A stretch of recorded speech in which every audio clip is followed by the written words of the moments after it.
Imagine a time when hopping across the country in an airplane wasn't about reclining seats or in-flight entertainment, but was instead a thrilling, unpredictable adventure. Picture boarding a cloud Pullman for a business trip, not knowing if you'd actually reach your destination without detours, blizzards, or makeshift landings.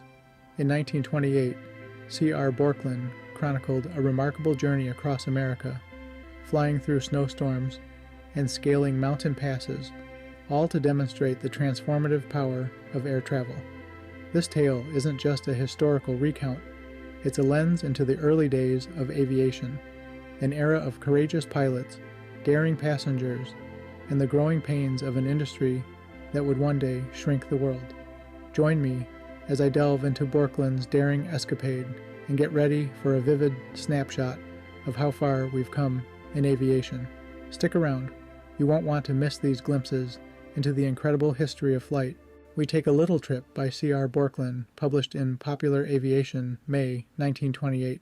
The public has been fed up a little with accounts of nice, easy, fast trips, and it may be that a little account of a trip taken under about all the difficulties possible will give some people an idea of what the transport companies are doing to overcome them. This trip was undertaken for purely business reasons, and business dictated taking the air. From a purely dollars and cents standpoint, it paid.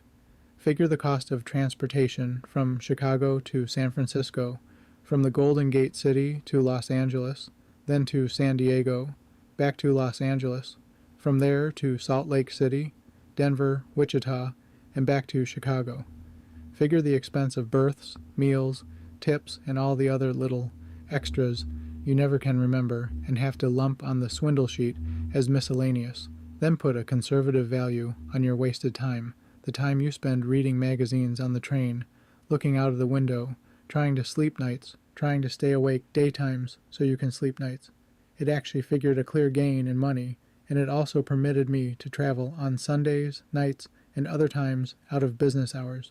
Let me say right here that you do not meet with any misrepresentation when you apply for passage with the air transport companies. You are told that you may be delayed for weather reasons, that portions of the trip may be uncomfortable, and that you may not particularly care for it. Quotas of passengers are not hard to fill. In fact, on many of the lines you cannot fly when you please unless you take the precaution of booking in advance. These cloud Pullmans are apt to be as crowded as any of the rail variety. In fact, the only difference that I can see is that the air transport companies have no upper berths to push you into. Boeing tells me that the 1st of June they will put on 2 12-passenger buses in place of the 2 place and pilot jobs now used. At first only for the weekend runs, but later for the daily runs. That ought to help the crowding some, for then the passengers won't have to nurse mail sacks part of the way. Anyway, I'm getting away from the point. J.E. Leopold, who was in charge of the hangar at Chicago Municipal Flying Field, took my $200 and introduced me to Billy Rose, the songwriter who was to be my fellow passenger. Rose was trying to get out to the coast to see Fanny Brice's new act open on Monday at Los Angeles. It was Saturday night. He made it, not being a successful songwriter, but a poor drummer boy who earns his salt by telling folks how good his wares are. I figured that by leaving Saturday night, I would be able to go to work in San Francisco Monday morning with no loss of time. I made it, too. That morning it was only 8 below zero in Chicago, and try as I might, I couldn't keep my mind fixed on sunny California. Somehow or other, my feet kept reminding me that I was in the windy city with the balmy climate. Fortunately, my trunk yielded up a lot of old flying togs, and I felt I would not suffer from the cold. The weather reports from points along the line were not so encouraging. Ralph Johnson, our pilot, decided to wait a while. It had warmed up a little, a few degrees, and was snowing.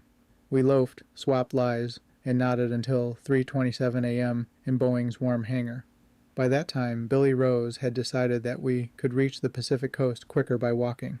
Johnson started and pushed us over Illinois at about 130 miles per hour in what was as interesting a night ride as anyone could ask for, if they stayed awake, but not worrying about the Illinois terrain, as I have had the pleasure of seeing it from that angle, and many others, many times for many years.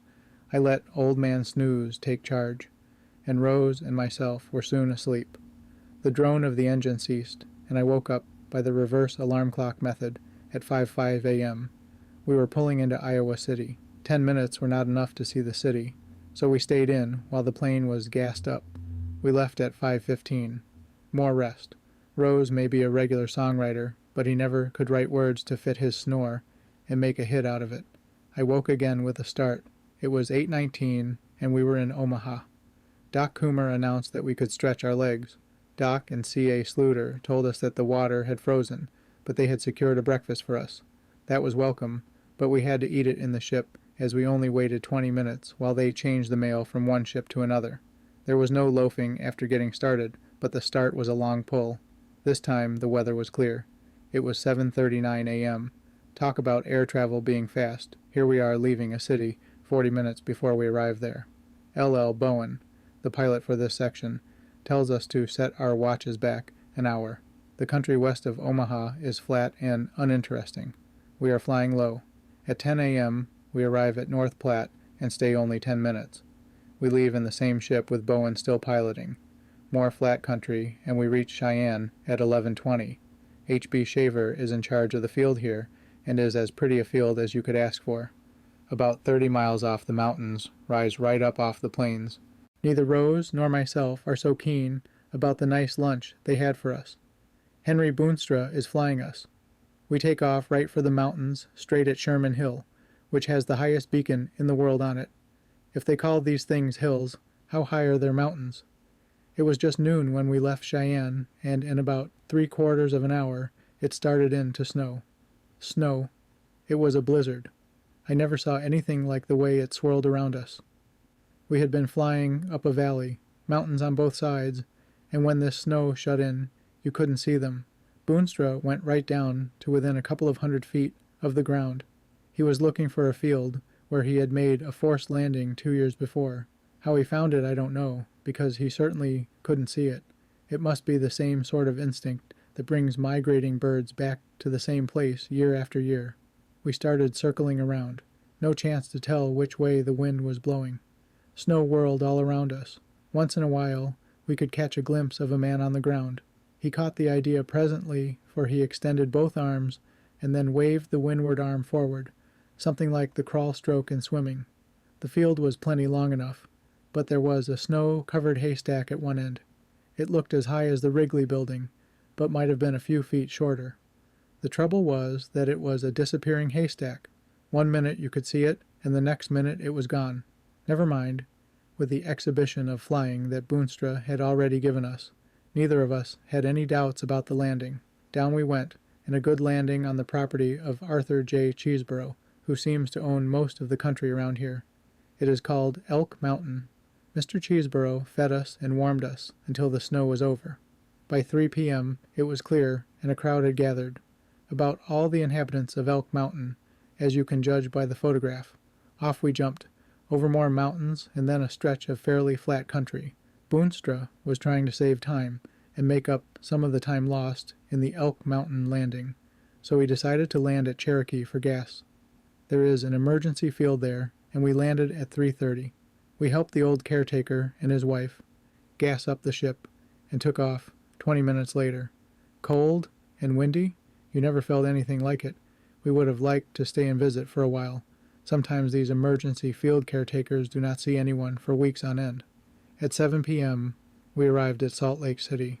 There are no beacons on the line west of here, so they do not fly at night. Boonstra took us to the hotel, and we certainly put in a good night's rest. The only trouble is leaving so early in the morning. The field manager called for us before 7 o'clock in his Model T, ground style, not air, and at 7:05 we took off, with Bob Ellis piloting. We held another hill-hopping contest for 2 hours and landed at Elko, Nevada. We had passed over the Great Salt Lake Desert, which is nothing but a bunch of muddy ground blown clean. In 10 minutes we were ready to leave and arrived at Reno at 10:40. 20 minutes later, with C.K. Vance as pilot, we left Reno for what is the most beautiful part of the trip. Mountains, wind-blown clouds, deep valleys, hills, and that gem of a lake, Lake Tahoe. Then over the last of the hills, and over the green flats, and it's warm, with some real sun. No, it's hot. This is the real estate man's paradise, the only place where they do not have to lie much. Vance has a phone rigged up with the cabin. It's a one-way affair. He can talk to you, but you can't call him back. He tells his passengers about the country as you fly over it. At Sacramento, at 12:05, we drop the mail, and then we're off down the river, past more flats and a few mere knolls, comparing them with the hills around Cheyenne. Here's Oakland Airport at 12:35, and it is some airport. Well, here I am, better than 2,000 miles away from Chicago, ready to go to work, and I have lost only a half a day. In spite of the forced landing and the consequent loss of time, the bad weather, and all of that, I'm certainly ahead of the time game right here. You might make 50 such trips and never run into the combination of circumstances that made me late. But if you did, you would come out of it with the same idea. Every one of the pilots is a real flyer, and there is only one thing that he thinks more of than getting the mail through on time, and that is the safety and comfort of his passengers. As we disembark from this exhilarating journey, it's clear that early air travel was more than just getting from A to B. It was about grit, adventure, and the pioneering spirit. C.R. Borkland's narrative reminds us of a time when even business trips were extraordinary endeavors, with pilots like Ralph Johnson and Boonstra forging paths through the unknown. These pioneers laid the foundation for the smooth, efficient travel we often take for granted today. If stories like these captivate you, keep following my channel. There's a treasure trove of aviation history waiting to be uncovered, and each tale promises to transport you to a world where the sky was, quite literally, the limit.